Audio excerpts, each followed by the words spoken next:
കേരളത്തിലെ കപ്പൽ നിർമ്മാണ പദ്ധതിക്കായി 10,000 കോടി രൂപയുടെ നിക്ഷേപം നടത്താൻ ടാറ്റ ഗ്രൂപ്പ് സന്നദ്ധത അറിയിച്ചുവെന്ന മുഖ്യമന്ത്രി വി.ഡി. സതീശന്റെ അവകാശവാദം തള്ളി കമ്പനി. കേരളത്തിലെന്നല്ല ഒരിടത്തും ടാറ്റ കപ്പൽ നിർമ്മാണശാല നിർമ്മിക്കുന്നില്ലെന്നാണ് കമ്പനിയുടെ വിശദീകരണം. ടാറ്റ ഗ്രൂപ്പിലെ ഉന്നത ഉദ്യോഗസ്ഥരെ ഉദ്ധരിച്ച് ദേശീയ മാധ്യമമാണ് വാർത്ത പുറത്തുവിട്ടിരിക്കുന്നത്. സംസ്ഥാന സർക്കാരിന്റെ അഭിമാന പദ്ധതിയായ മിഷൻ സമുദ്രയുടെ ഭാഗമായി ടാറ്റ ഗ്രൂപ്പ് വലിയ നിക്ഷേപം നടത്തുമെന്നാണ് കഴിഞ്ഞ ദിവസം മുഖ്യമന്ത്രി പറഞ്ഞത്. കപ്പൽ നിർമ്മാണ മേഖലയിൽ 10,000 കോടി രൂപയുടെ വമ്പൻ നിക്ഷേപം നടത്താൻ സന്നദ്ധത അറിയിച്ച് ടാറ്റ ഗ്രൂപ്പ് സംസ്ഥാന സർക്കാരിന് അപേക്ഷ നൽകിയെന്ന വിധത്തിലാണ് മുഖ്യമന്ത്രി പറഞ്ഞത്. പദ്ധതിയുടെ പ്രപ്പോസൽ ലഭിച്ചതായും 1 മാസത്തിനകം ആവശ്യമായ ചർച്ചകൾ പൂർത്തിയാക്കി അന്തിമ തീരുമാനമെടുക്കുമെന്നും മുഖ്യമന്ത്രി വി.ഡി. സതീശൻ വ്യക്തമാക്കിയിരുന്നു.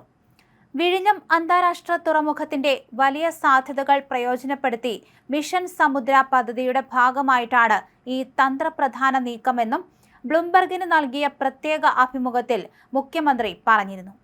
വ്യവസായ ഭീമന്മാരായ ടാറ്റയുമായി സർക്കാർ നടത്തുന്ന ചർച്ചകൾ സജീവമാണെന്നും കപ്പൽ നിർമ്മാണശാലയ്ക്ക് ആവശ്യമായ ഭൂമി സംസ്ഥാന സർക്കാർ വിട്ടു നൽകുമെന്നും മുഖ്യമന്ത്രി ഉറപ്പു നൽകി. എല്ലാ സമുദ്ര തുറമുഖ മേഖലകളെയും പരസ്പരം സംയോജിപ്പിച്ച് വിഴിഞ്ഞം കേന്ദ്രീകരിച്ച് ഒരു ആഗോള മാരിടൈം ഹബ് നിർമ്മിക്കുകയാണ് ഇതിലൂടെ ലക്ഷ്യമിടുന്നത്.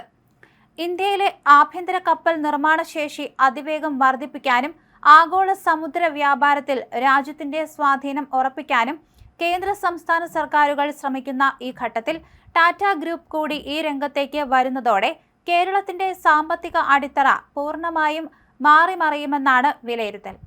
കൂടുതൽ വിശദാംശങ്ങൾ ചർച്ചകൾക്ക് ശേഷം ഔദ്യോഗികമായി പുറത്തുവിടുമെന്ന് മുഖ്യമന്ത്രി വ്യക്തമാക്കുകയായിരുന്നു. മുഖ്യമന്ത്രി വി.ഡി. സതീശന്റെ സ്വപ്ന പദ്ധതിയായ മിഷൻ സമുദ്രയ്ക്ക് വലിയ ഊർജമെന്ന വിധത്തിലാണ് ഇത് സംബന്ധിച്ചിട്ടുള്ള വാർത്തകളെല്ലാം പുറത്തു വന്നത്. തൃശൂർ ആസ്ഥാനമായ സ്വർണ്ണപ്പണയ വായ്പാ കമ്പനിയായ യോഗക്ഷേമം ലോൺസിനെ ടാറ്റ ഗ്രൂപ്പിന് കീഴിലെ ടാറ്റ ക്യാപിറ്റൽ ഏറ്റെടുത്തെന്ന റിപ്പോർട്ടുകൾ പുറത്തുവന്നത് കഴിഞ്ഞ ദിവസമായിരുന്നു. ടാറ്റ ആദ്യമായി ഗോൾഡ് ലോൺ മേഖലയിലേക്ക് ചുവട് വയ്ക്കുക കൂടിയാണ് അതിലൂടെ. കേരള കമ്പനിയെ ഏറ്റെടുത്ത ടാറ്റയുടെ നീക്കം ഏവരെയും ആശ്ചര്യപ്പെടുത്തിയിരുന്നു. ഇതിന് പിന്നാലെയാണ് കപ്പൽ നിർമ്മാണ രംഗത്ത് കേരളത്തിൽ വലിയ നിക്ഷേപത്തിന് ടാറ്റ തയ്യാറായി എന്ന വാർത്ത പുറത്തു വന്നത്. കേരളത്തെ കടൽ ശക്തിയാക്കാൻ മിഷൻ സമുദ്ര പദ്ധതി വി.ഡി. സതീശൻ ബജറ്റിൽ പ്രഖ്യാപിച്ചിരുന്നു. വിഴിഞ്ഞത്ത് മദർഷിപ്പ് നിർമ്മാണം, അറ്റകുറ്റപ്പണി എന്നിവയ്ക്കായി കപ്പൽശാല സ്ഥാപിക്കുമെന്ന ബജറ്റ് പ്രഖ്യാപനത്തിന്റെ തുടർ നടപടികളിലേക്കായി ആവേശപൂർവ്വം കാതോർക്കുകയാണ് കേരളത്തിലെ നിക്ഷേപകർ. ഈ പശ്ചാത്തലത്തിലാണ് ഇപ്പോൾ ടാറ്റയുടെ രംഗപ്രവേശന സാധ്യതയും ചർച്ചയായത്. ഇതോടെ മുഖ്യമന്ത്രി വി.ഡി. സതീശൻ തന്റെ കന്നി ബജറ്റ് പ്രസംഗത്തിൽ പ്രഖ്യാപിച്ച മിഷൻ സമുദ്ര പദ്ധതിയും ചർച്ചകളിൽ നിറഞ്ഞിരുന്നു.